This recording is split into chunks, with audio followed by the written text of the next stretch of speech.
He was a titan of Wall Street, a man who believed the world revolved around his whims. She was his beautiful pregnant wife, the perfect accessory to his gilded life. One sweltering afternoon, he uttered 7 words that would shatter their perfect facade. Sit in the back with the groceries. He saw her as fragile an afterthought, but he never once wondered who she was before she met him. He never imagined that the quiet driver he'd hired, the one who witnessed her humiliation, would hours later look her in the eye and call her boss. This isn't just a story of betrayal. It's the story of a woman he desperately underestimated. The air in the garage was thick with the scent of money, a heady mix of expensive leather carnauba wax and the faint, clean smell of circulated climate-controlled air. It was a sterile perfection that permeated every corner of Richard Sterling's life. Outside, the July sun beat down on the manicured lawns of their Greenwich, Connecticut estate, but within the cavernous 8-car garage, it was a cool, controlled 72 degrees. Isabella Sterling stood beside the pearl-white Rolls-Royce Cullinan, a hand resting protectively on the gentle swell of her 6-month pregnancy. The baby, a boy they had already named Spencer, was a quiet child, his movements soft flutters against her ribs. She often wondered if he was sensing her own practiced stillness, the calm facade she had painstakingly constructed over 5 years of marriage. "Is everything packed, darling?" Richard's voice boomed from the doorway, echoing slightly in the large space. He wasn't looking at her, but at his reflection in the tinted window of his prized possession, adjusting the knot of his silk tie. He was a handsome man, sculpted by personal trainers and tailored by Tom Ford. His hair, the color of dark honey, was perfectly coiffed, and his eyes, a piercing shade of blue, held a perpetual glint of self-satisfaction. "Yes, Richard." "Everything is in the car," Isabella replied, her voice as smooth and placid as the surface of the infinity pool that overlooked the Long Island Sound. She had packed the bespoke picnic basket herself, ensuring the Cristal was perfectly chilled and the foie gras was from his preferred importer. A weekend in the Hamptons with his business associates demanded nothing less than perfection. Good. He finally turned his attention to her, his gaze flicking down to her belly and then back to her face. It was a fleeting, almost clinical assessment. "You're sure you're up for this?" "The drive is a couple of hours. Weather's hot." "I'm perfectly fine," she said, offering a small smile. It was the smile she had perfected, pleasant, reassuring, and utterly unreadable. She knew what he was really asking. "Will you be a burden? Will your pregnancy be an inconvenience to my weekend of schmoozing and self-aggrandizement?" He grunted, seemingly satisfied. He strode to the driver's side, the door opening with a silent, powered grace. As he slid into the plush leather seat, he gestured vaguely towards the back of the SUV. "We need to stop at Citarella on the way. I told them to have the order ready. Just a few last-minute things for the boat tomorrow." "Of course," Isabella said, moving towards the passenger door. Her hand was on the handle when his voice, sharp and dismissive, cut through the quiet hum of the garage. "No, not there." He didn't even look at her, his attention now on syncing his Patek Philippe watch with the car's dashboard clock. "The bags will take up the front seat. You sit in the back with the rest of the groceries."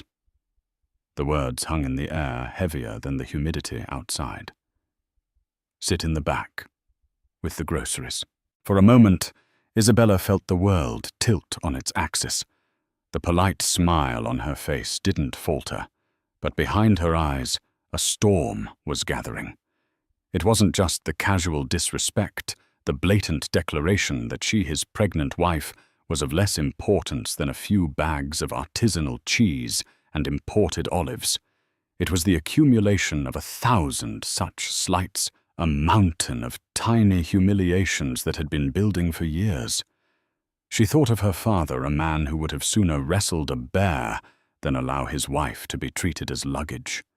She thought of the woman she used to be, a woman with a spine of steel and a mind that could cut through corporate jargon like a hot knife through butter.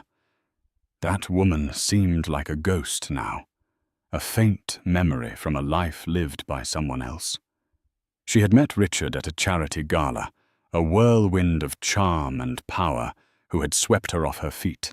He had pursued her with a relentless, all-consuming energy, showering her with gifts, flying her to Paris for dinner, promising her a world where she would never have to worry about a thing.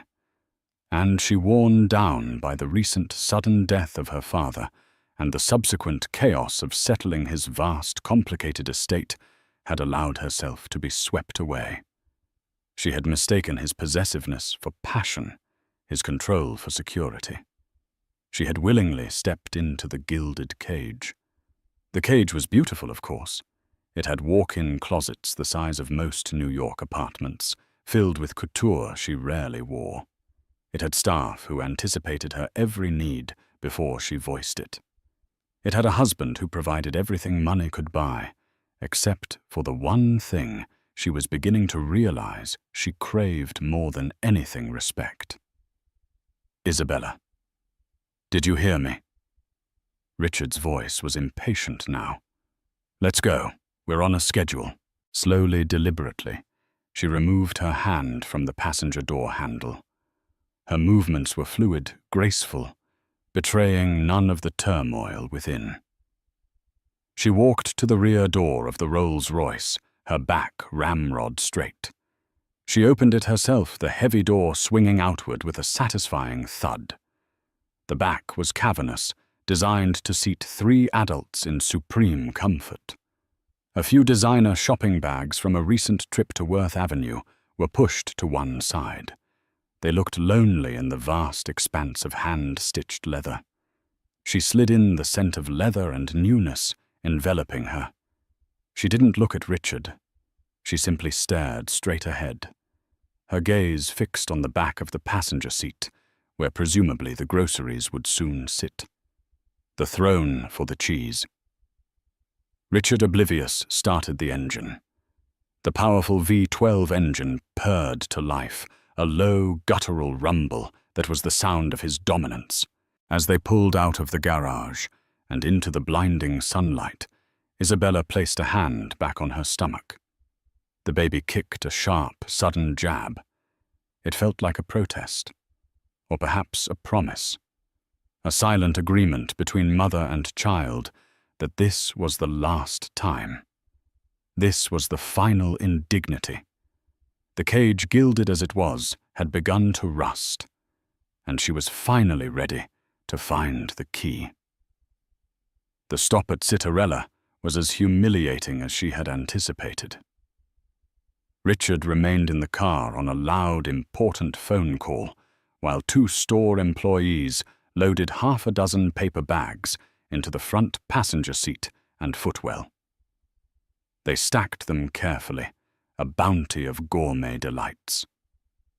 Isabella watched from the back seat, a silent observer in her own life, feeling as significant as the cashmere throw blanket folded on the seat beside her. As they merged onto the highway, the GPS calmly dictating the route to their waterfront mansion in Southampton, Richard finally ended his call. "That was Peterson," he announced, his voice dripping with smug satisfaction. "The Apex deal is all but closed. Another 50 million in the bag. We'll celebrate this weekend. I'll buy you a new bauble, a necklace perhaps, something with diamonds to match your eyes." He glanced at her in the rearview mirror, expecting a fawning reply. He saw only her reflection, a pale, serene face. "That's wonderful, dear," she said, her voice a perfect monotone. He frowned, a flicker of annoyance crossing his features. Her lack of effusive praise was a minor but noticeable disruption to his carefully curated world. "You seem quiet. Just thinking," she replied. "Don't think too much, darling," he said with a condescending chuckle. "That's what you have me for." Isabella didn't answer. She turned her head to look out the window, watching the blur of green trees and concrete barriers. She was thinking. Oh, she was thinking very hard. She was thinking about a private security firm in London, a firm her father had founded and quietly left to her, in a trust that Richard's army of forensic accountants had somehow miraculously missed. She was thinking about its brilliant, unassuming director, a man her father had trusted with his life, a man she had put on a retainer years ago just in case. And she was thinking about the new driver, the one Richard had hired last week. After his regular chauffeur had a family emergency, Richard had been infatuated by the man's impeccable resume and stoic professionalism sourced from the very best security placement firm, a firm Richard had no idea was a subsidiary of her own. The man was due to take over the driving duties for the weekend as soon as they arrived in the Hamptons. His name was Marcus, and he was already there waiting. The thought brought the faintest whisper of a smile to her lips, a secret she held close to her heart. Richard saw the smile in the rearview mirror and misinterpreted it. "There she is," he said, his good mood restored. "Happy wife, happy life, right?" He reached over and patted a bag of brioche as if it were a loyal pet. In the back seat, Isabella closed her eyes. The humiliation was afire, and it was no longer just smouldering. It was beginning to rage. The Hamptons estate was Richard in architectural form, grand, imposing, and designed to broadcast wealth with all the subtlety of a foghorn. A sprawling, shingle-style cottage that stretched across 5 acres of prime oceanfront property. It featured a tennis court, a guest house larger than most family homes, and a dock that could accommodate a yacht. As the Rolls-Royce crunched up the long gravel driveway, lined with meticulously clipped hydrangeas, Isabella felt the familiar sense of being an actress stepping onto a stage. The staff were lined up at the entrance, a silent, uniformed welcoming committee. At the head of the line, standing slightly apart, was a man she had never seen before, yet knew instantly. He was tall and broad-shouldered, with a stillness about him that was profoundly arresting.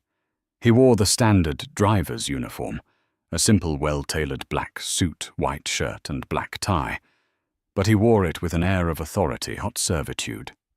His face was composed, his features strong and even, and his eyes, a deep, intelligent brown, missed nothing. This was Marcus. Richard brought the Cullinan to a smooth halt. "All right, we're here," he announced, already unbuckling his seatbelt. "Maria will show you to your room. Rest up. The Crawfords are coming for dinner at 8. He didn't wait for a reply, swinging the door open and stepping out into the warm, salt-tinged air, immediately launching into a series of instructions for the waiting staff about the wine and the boat preparations. Isabella remained in the back seat, taking a slow, calming breath. One of the housekeepers, a young woman named Sophia, opened her door with a gentle smile. "Welcome, Mrs. Sterling. Can I help you?" "Thank you, Sophia." "I'm fine," Isabella said gracefully, exiting the car. She stood for a moment, letting the sea breeze tug at the strands of her dark hair. Her eyes scanned the scene: Richard, the blustering center of his own universe, the scurrying staff, and Marcus, who was now quietly overseeing the unloading of the luggage from the rear of the vehicle. He hadn't looked at her yet, his focus entirely on the task at hand. It was a perfect performance. As she walked towards the grand entrance of the house, Richard called out, "Marcus, a word." Marcus closed the luggage compartment and walked towards Richard, his stride economical and purposeful. He stood before him, hands clasped loosely behind his back, a picture of quiet deference. "You'll be handling all my driving for the weekend," Richard stated, looking Marcus up and down with the appraising eye of a man buying livestock. "I expect punctuality, discretion, and a clean vehicle at all times." "My wife?"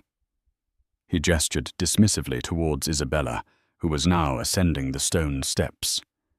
"May need to be taken for whatever it is pregnant women do. Shopping, spa appointments. You'll be at her disposal, but my schedule takes as absolute precedence. Is that understood?" "Perfectly, Mr. Sterling," Marcus replied. His voice was a low, steady baritone devoid of any inflection. It was a voice that gave nothing away. "Good." Richard clapped him on the shoulder, a gesture of patronizing ownership. "The keys to the Range Rover and the Porsche are with the house manager. You'll use the Range Rover for my wife. I don't want her condition messing up the leather on the 911. Isabella, who had paused at the top of the steps, heard every word. Her knuckles whitened as she gripped the stone balustrade. "My condition." He spoke of his own child as if it were a stain, a temporary inconvenience that threatened his precious upholstery. The fire inside her burned hotter. She turned her face a mask of serene indifference, and her eyes met Marcus's for the first time. It was a fleeting connection, less than a second, but it was enough. In his gaze she saw not pity, but a flicker of something else, recognition. A silent acknowledgement of the charade. He gave a barely perceptible nod, so small that anyone else would have missed it entirely. It said, "I am here. I am ready." Isabella turned away and entered the house, the cool marble under her feet, a welcome contrast to the heat flushing her skin. The next few hours passed in a blur of forced pleasantries. She endured a light lunch with Richard's sister, a woman with a voice like shattering glass and a rapacious curiosity about Isabella's family money, which she skillfully deflected. She submitted to a prenatal massage from a therapist who cooed about her glow, a glow Isabella knew was fueled by pure, unadulterated rage. Through it all, she was a phantom in her own home, her presence acknowledged, but never truly seen. Richard was a whirlwind of activity, taking calls on the terrace, barking orders at the chef, and preparing for the arrival of the Crawfords, a couple whose primary function in life seemed to be validating Richard's success. Later, as she was getting ready for dinner, she sat at her vanity, staring at her own reflection. The woman looking back at her seemed like a stranger. Her hair was professionally styled, her makeup flawless. She was wearing a flowing empire waist gown of deep emerald silk from Valentino that cost more than most people's cars. She looked the part of the pampered millionaire's wife. But her eyes told a different story. They were old-tired and held a glint of something hard and dangerous. She picked up her phone, a sleek, custom-designed device Richard had given her, and then set it down. She walked over to her jewelry box, a magnificent creation of burled walnut and velvet. She bypassed the diamond necklace Richard had promised her, the gaudy sapphires, the ostentatious rubies. Her fingers sought out a simple, elegant platinum locket, one her father had given her on her 18th birthday. It was the only piece of jewelry she owned that Richard hadn't bought. She opened it. On one side was a miniature photo of her father, his kind eyes smiling at her. On the other, a tiny, almost invisible inscription, "Vires acquirit iundo." She gains strength as she goes. She closed the locket with a soft click and fastened it around her neck. It felt cool against her skin, a talisman of her former life, a promise for her future one. Then she went to her closet to the hidden compartment in the back and retrieved a small, unassuming burner phone. She had one text message. It was from a number she knew by heart. The message was simple. Asset confirmed. Awaiting instructions. The asset was Marcus. The instructions were about to be given. She typed a quick reply. Phase 1 initiated. Maintain observation. Report any deviations. She deleted the message powered down the phone and put it back in its hiding place. A slow, genuine smile touched her lips for the first time that day. Richard thought he had brought her here as a decorative accessory for his weekend of power plays. He had no idea he had just delivered the Trojan horse directly into the heart of his fortress. Dinner with the Crawfords was an excruciating affair. Bill Crawford was a loud, boorish man who laughed too hard at Richard's jokes, while his wife Bitsy subjected Isabella to a relentless barrage of intrusive questions about her pregnancy, her diet, and her nursery plans. Isabella navigated the conversation with the practiced ease of a diplomat, her answers polite, vague, and utterly meaningless.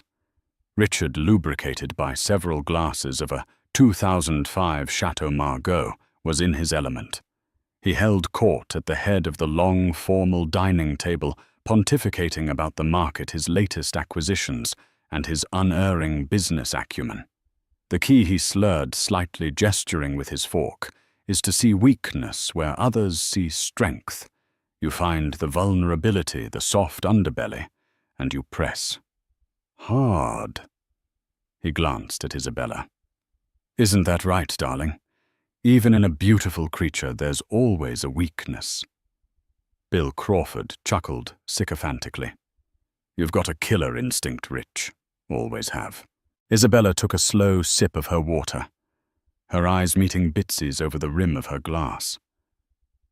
I think strength is often found in the most unexpected places, she said, her voice quiet but clear. Sometimes the things people dismiss as weaknesses are in fact the source of the greatest power.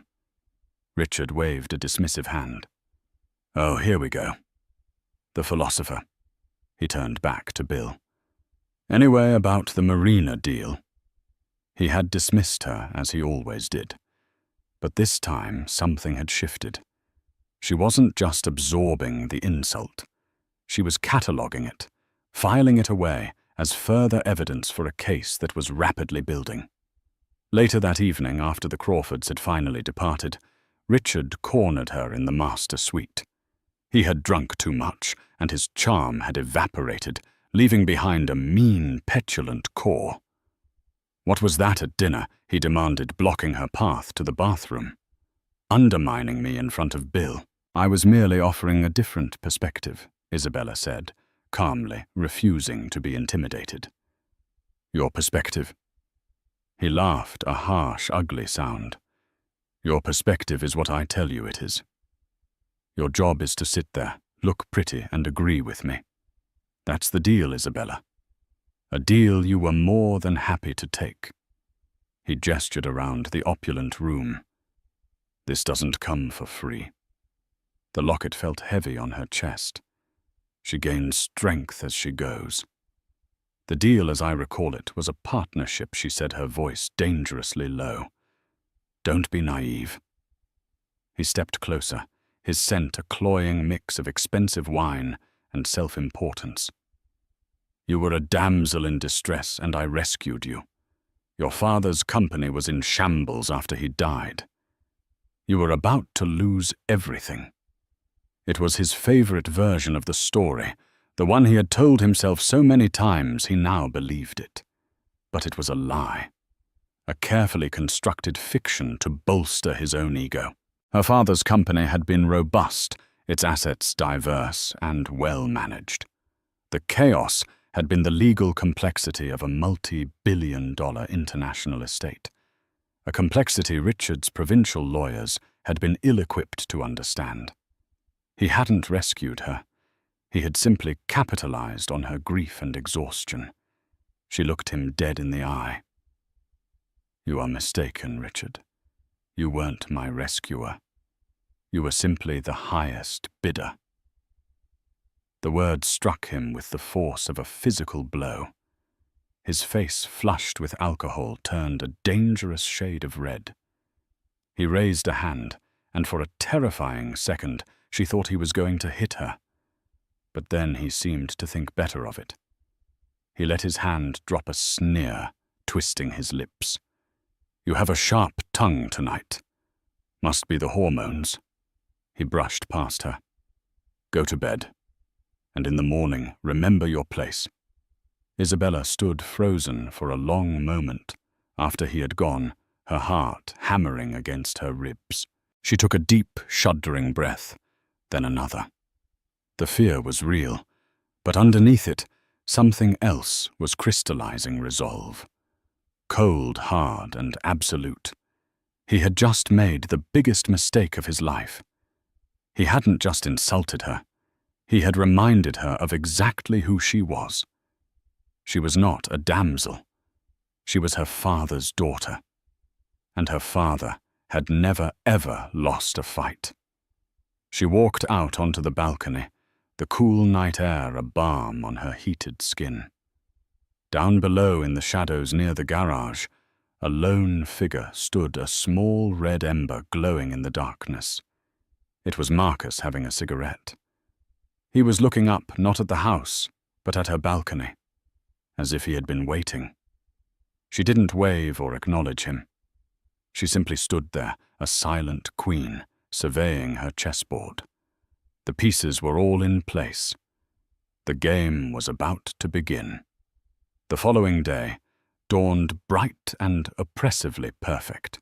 Richard, seemingly having forgotten or chosen to ignore their confrontation, was in high spirits. The apex deal was closing. The sun was shining, and his world was exactly as it should be. He treated Isabella with a detached, magnanimous politeness, the kind a king might bestow upon a courtier who had momentarily stepped out of line. He was giving her the gift of his forgiveness, a pardon she had not asked for, and certainly did not want. "Marcus." He barked into his phone as he stood on the manicured lawn dressed in pristine white linen. "Have the Range Rover at the front in 10 minutes. My wife wants to go to the village. Get some air." He hung up without waiting for a confirmation. Isabella was sitting on the veranda, sipping a cup of decaffeinated tea, the very picture of placid domesticity. "I don't recall saying I wanted to go to the village, Richard," she said, not looking up from her book. "Nonsense. Of course you do. Get out of the house. It's not good for you or to be cooped up all day." He was already distracted, scrolling through stock market data on his tablet. The idea that she might have her own desires or plans was an alien concept. He had decided she wanted to go to the village, and so it was true. "All right," she said, closing her book with a soft snap. She would use this. Every move he made, every assumption he clung to, was a tool she could turn to her advantage. 10 minutes later, the black Range Rover was idling silently by the front steps. Marcus stood holding the rear passenger door open for her. His face was as impassive as ever, but as she approached, his eyes met hers. For a brief, significant moment, he gave a slight shake of his head, almost imperceptible. It was a warning. She paused, her hand on the door handle. "Actually," she said, turning to him, her voice clear and carrying enough for Richard to hear from the lawn. "I'm feeling a little tired. I think I'd just like a short drive along the coast, perhaps to Montauk Point. Would that be all right, Marcus?" She used his name deliberately. It was a small thing, a simple courtesy, but in the Sterling household, the staff were often referred to as "you," or by their function. It was a subtle assertion of her own authority, a recognition of his humanity. Marcus's expression didn't change, but he replied, "Of course, madame, as you wish." He closed the rear door and moved to open the front passenger door for her. From across the lawn, Richard looked up, a frown creasing his brow. "What's this? I thought you were sitting in the back." The memory of the grocery incident was clearly still in his mind, a benchmark for her designated place. Isabella gifted him with one of her serene, unreadable smiles. "I feel a bit nauseous today, darling. The sea air might help if I sit up front." She didn't wait for his permission, sliding gracefully into the plush leather seat. It was a direct, albeit polite, defiance of his established order. Richard grumbled something under his breath, but was already being diverted by an incoming call, his attention immediately captured by the more pressing demands of his empire. As the Range Rover pulled away, Isabella glanced in the side mirror at his receding figure. He looked small and insignificant against the vast backdrop of the house he had built. Once they were out of the gates and on the iconic dune road with the Atlantic on one side and sprawling mansions on the other, the silence in the car was comfortable, professional. Marcus drove with a smooth, focused competence that was calming. The warning, Isabella said quietly, looking straight ahead. "What was it Mr. Sterling had a tracker placed in this vehicle this morning?" Marcus replied, his voice a low, steady murmur. "A standard GPS unit." He also requested the audio from the car's internal security system be fed to his phone. Isabella felt a chill run down her spine, despite the warmth of the sun. It wasn't surprise, but the cold confirmation of his paranoia. His need for control was so absolute that he had to track and listen to his own wife's trip to the village. "Can he hear us now?" she asked. "No, madame. The audio feed is disabled. I replaced the factory microphone with a dummy unit before we left. The GPS is active, but it will show us taking a leisurely drive to Main Street in Southampton and remaining there for 2 hours before returning, as per his expectation." Isabella turned to look at him properly for the first time. The sheer quiet capability of the man was breathtaking. He had anticipated Richard's move and neutralized it without a single instruction from her. "You work for Sterling Security Placement, correct?" she asked, playing her part in the charade. "Richard was very impressed with your credentials." "Yes, madame. They are a very thorough agency." Sterling Security Placement was, of course, the subsidiary her father's firm, London-based Aegis International, had acquired 5 years ago. It was her primary listening post in the United States, a way to keep tabs on Richard's world without him ever knowing. When Richard's driver had needed replacing, it had been laughably easy for her contact at Aegis to ensure Marcus's flawless CV, complete with glowing recommendations from fabricated sheikhs and non-existent tech billionaires, landed on the top of the pile. "My father always said, the most important quality in a man is foresight," Isabella mused, turning back to the road. "The ability to see the board, not just as it is, but as it will be 3 moves from now."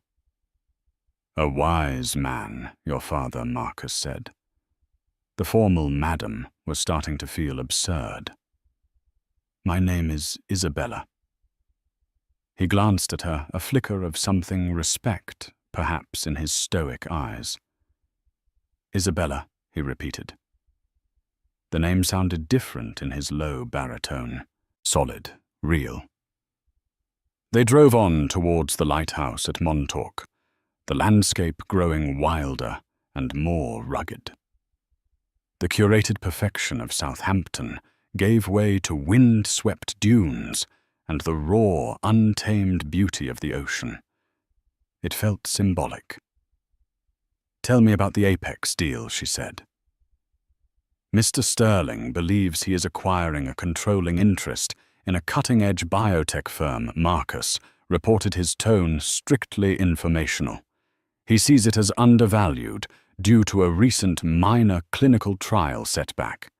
He has leveraged a significant portion of Sterling Industries' liquid assets and taken a substantial personal loan to finance the acquisition.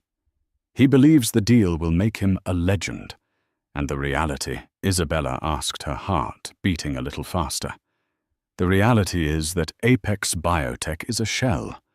The technology is vaporware based on falsified data. The setback was the first leak in a dam that is about to break. The SEC has been investigating them for 6 months. Indictments are expected within the week. When the news breaks, the stock will be worthless. The loans will be called in. It will trigger a catastrophic liquidity crisis for both Sterling Industries and for him personally. Isabella closed her eyes, absorbing the magnitude of it. It was more perfect than she could have imagined. Richard, in his arrogance, had seen a vulnerability to exploit.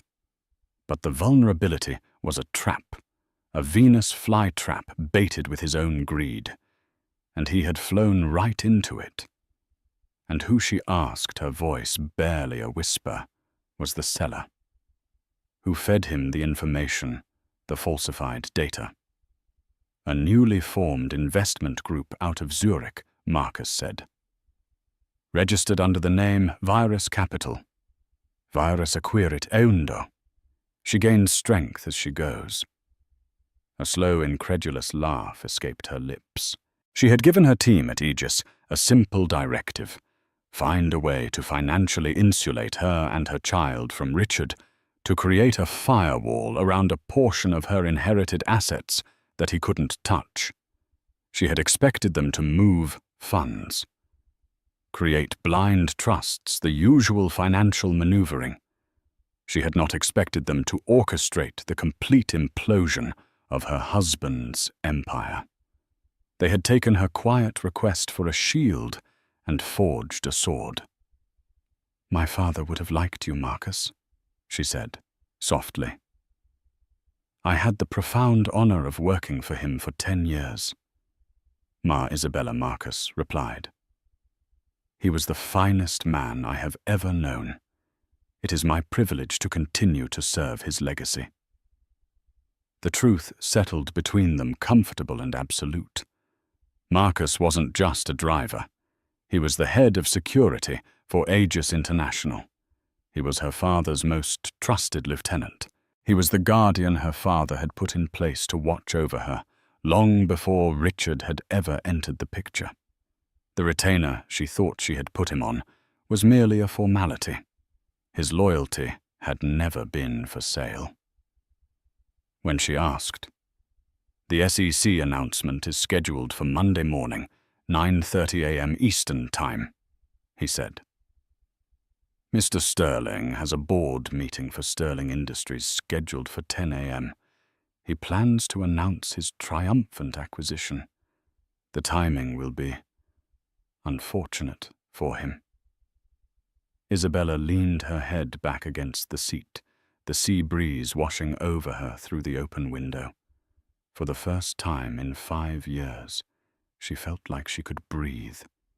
The weight of the gilded cage, the years of quiet humiliations, the suffocating pressure of being Mrs. Richard Sterling began to lift.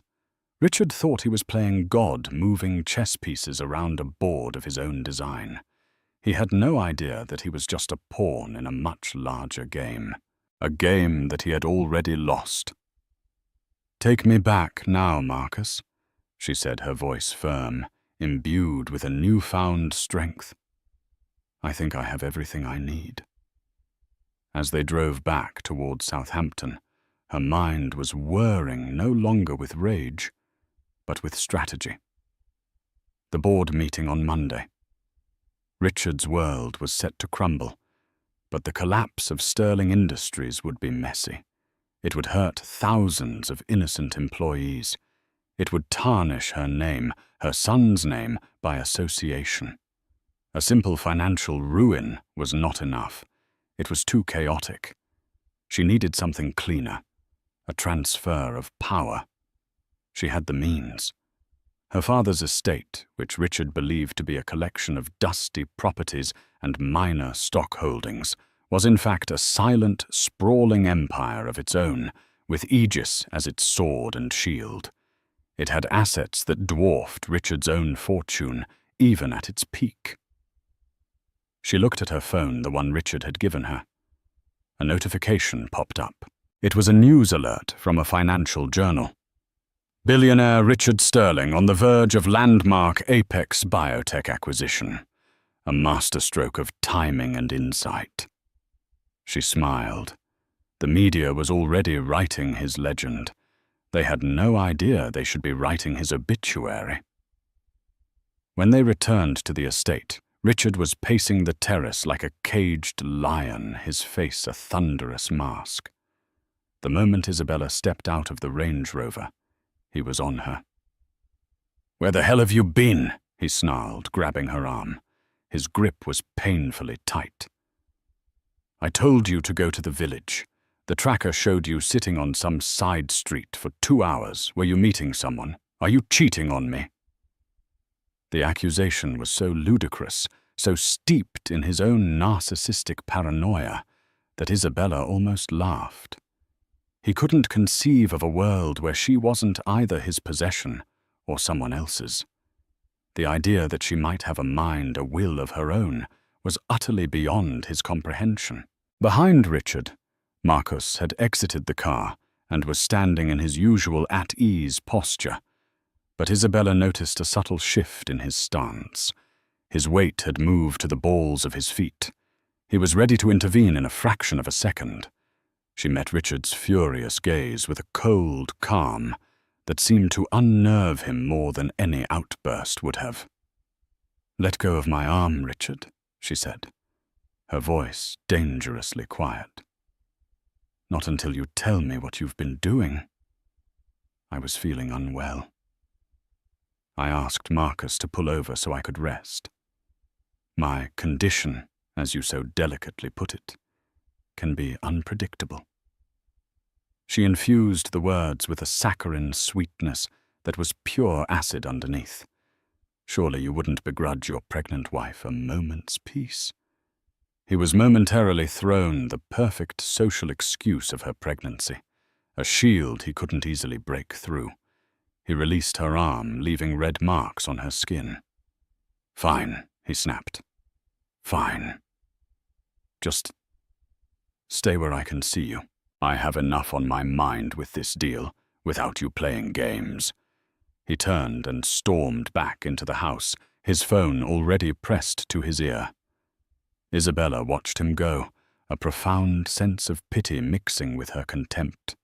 He was a bull charging at a red cape, completely oblivious to the matador, standing calmly to one side, sword in hand. She turned to Marcus, her expression hardening. "The timeline has to change," she said in a low voice. "Monday is too late. He's becoming erratic. The collapse of Apex needs to happen, but I want control of Sterling Industries before the news breaks. I want to salvage the company, not let it burn with him." Marcus's face remained impassive, but his eyes were sharp, analytical. "That would be difficult. The deal isn't set to be signed until Sunday night." "Then we make it happen sooner," she stated. "Richard is arrogant, but he's also impatient. He wants the glory of this acquisition now. He's been boasting about it all weekend. We can use that. We can make him think the sellers are getting cold feet, that another buyer is circling. Force his hand." "It's risky," Marcus said. "It accelerates the entire plan." "Good," Isabella replied, rubbing the marks on her arm. "I'm done waiting." She walked into the house, a woman on a mission. The next few hours were a masterclass in psychological warfare. She retrieved her burner phone and, in coordination with her team at Aegis, began to orchestrate the final act. An anonymous leak was planted with a notoriously gossipy financial blogger, hinting that a rival firm led by an old adversary of Richard's was preparing a surprise all-cash offer for Apex Biotech. The post, designed to look like a piece of unsubstantiated but tantalizing rumor, was sent directly to Richard via a concerned friend, a shell identity managed by Aegis. The bait was taken almost instantly. Isabella, sitting in the library and pretending to read, heard Richard bellowing in his office. He was a symphony of fury and panic. He burst out a few minutes later, his face pale, his eyes wild. "They're trying to screw me," Isabella Peterson just called. "The sellers are getting nervous. They're talking about delaying the signing." He was pacing, running a hand through his usually perfect hair, disheveling it. "That snake McGregor is trying to steal this from under me." Isabella looked up, feigning concern. "Oh, Richard, that's terrible. What are you going to do?" "I'm going to close it. I'm going to close it tonight," he declared. "I'm not letting them weasel out of this. I'll wire the money right now. Force their hand. Show them I'm not a man to be trifled with." It was exactly what she had hoped for. His pride would not allow him to be seen as weak or hesitant. He would rush headlong into the trap to prove his dominance. "I'll need to go to my office in the city," he said, his mind racing. "I need the secure servers. The main terminal.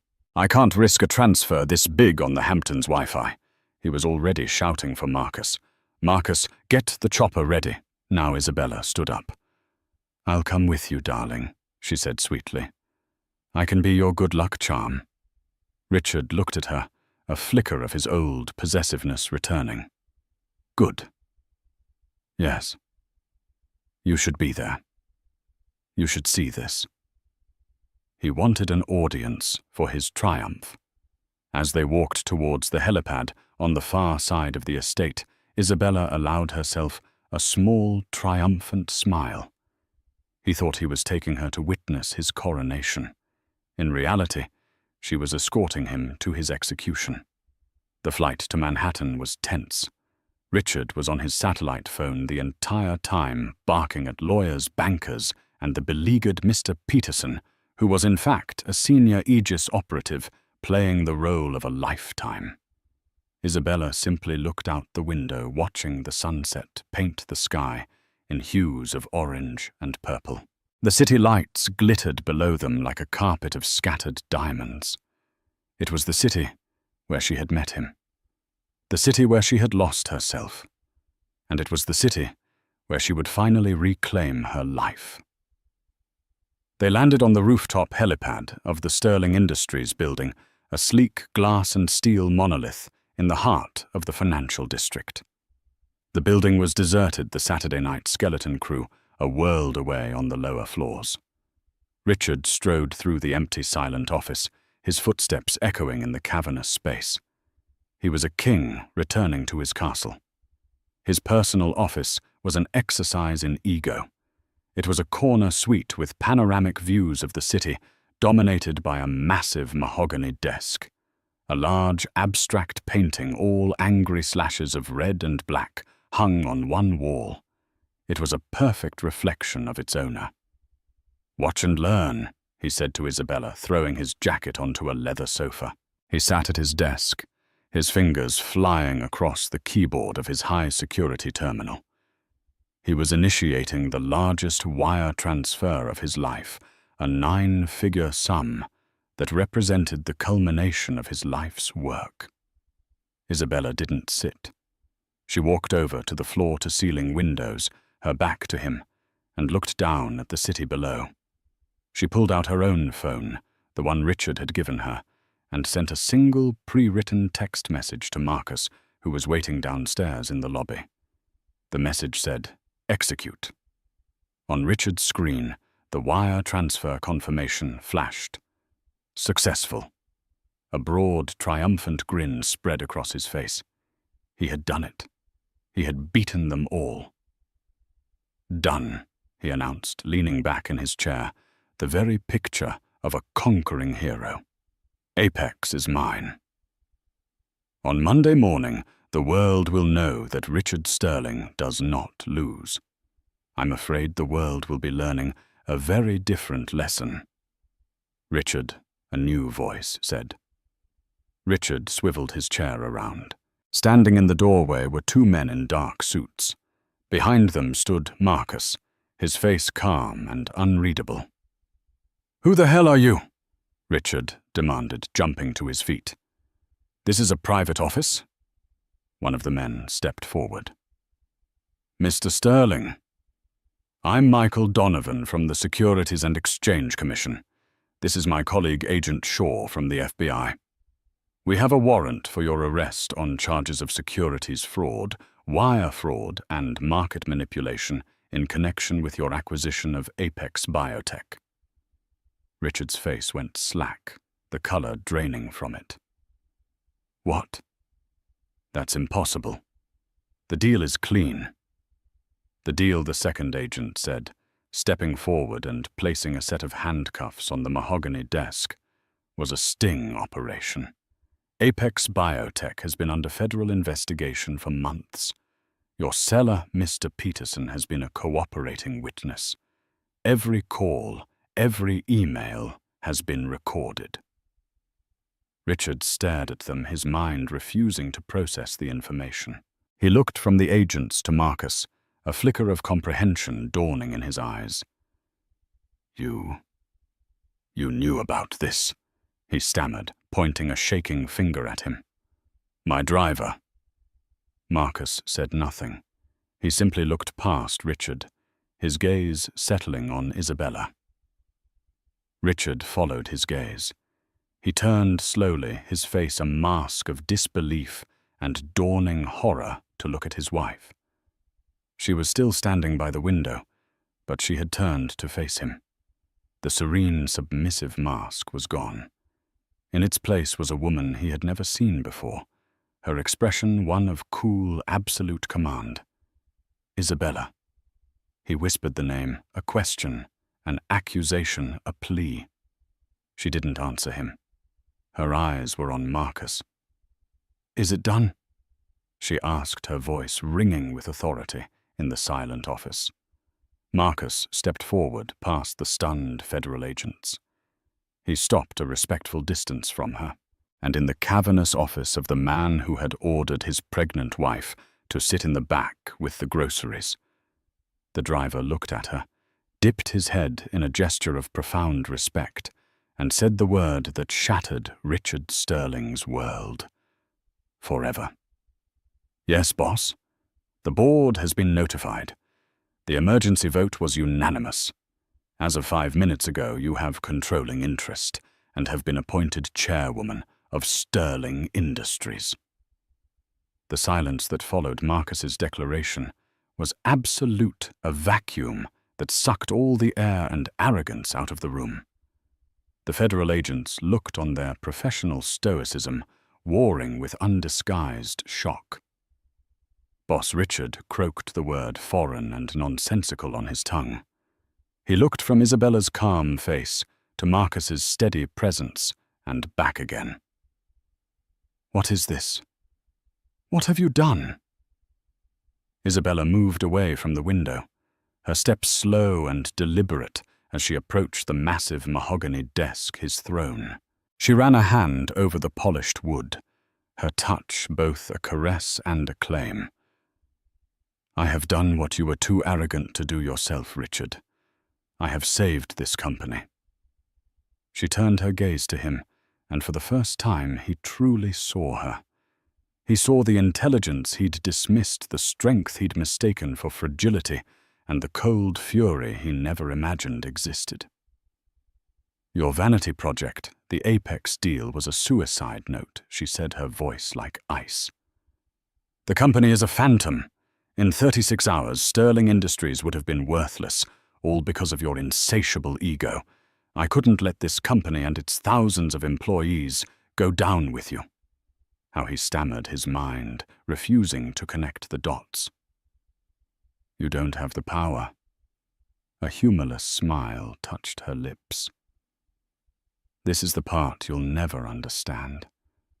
You saw me as a girl you rescued. You never bothered to look into my family. My father, the man you dismissed, founded one of the most powerful private equity firms in the world. He left it to me, Richard. All of it." She let the truth land, watching his face crumble. "While you were congratulating yourself in the sky, my team purchased the debt you took on for this deal. We made an offer to the other shareholders, showing them the proof of the fraud you'd fallen for and your impending arrest. Faced with ruin or a new, incredibly wealthy chairwoman, they made a very logical choice." Agent Donovan cleared his throat, stepping forward with the handcuffs. "Richard Sterling, you are under arrest," as the agent recited the Miranda rights. Richard's vacant gaze remained fixed on Isabella. He had been outmaneuvered, outthought, and utterly destroyed by the woman he considered an object. Isabella turned away the sight of his complete collapse, bringing her no joy. Only a profound, weary sadness for the years she had lost. She walked over to Marcus. "The company jet," she said, her voice firm, already shifting to the immense task ahead. "Ready in an hour. We're flying to London." "Yes, boss," Marcus replied, the title now a simple statement of fact. As the agents led a handcuffed, shell-shocked Richard to the elevator, he looked back one last time. "Isabella," he pleaded. She met his gaze, her expression no longer angry, but filled with a quiet finality. "Goodbye, Richard." She did not watch the elevator doors close on her past. In the weeks that followed, Isabella remade Sterling Industries in her own image one of integrity and strength. The gaudy symbols of Richard's reign were liquidated, the capital reinvested in the company's true asset, its people. She led not with bluster, but with the quiet, decisive authority of a woman who had been tested by fire and emerged unbreakable. Marcus remained by her side, her most trusted advisor, and a link to the father whose legacy she was now honoring. 3 months later, Isabella gave birth to a healthy boy. She did not name him Spencer. She named him Arthur, after her father. Holding her son, looking into his tiny, trusting face, Isabella felt a sense of peace she had not known in years. She had been told to sit in the back seat, but she had taken the wheel. She was finally driving towards a horizon of her own making, free and in control with her son, safely beside her, for the journey ahead. This wasn't just a story about a woman scorned. It was about the silent power that lies dormant in those who are consistently underestimated. Isabella's journey from a submissive wife to a commanding business leader reminds us that true strength isn't about shouting the loudest, but about strategic patience and knowing the perfect moment to make your move. She didn't just escape her gilded cage. She dismantled it and used the materials to build an Ephel founded on respect. Her story is a testament to the fact that the quietest person in the room is often the most powerful. If her incredible story of resilience and empowerment moved you, please give this video a thumbs up to help us share it with more people. Don't forget to hit that share button to inspire your friends and subscribe to the channel for more unforgettable real-life stories. Click the notification bell so you never miss an update.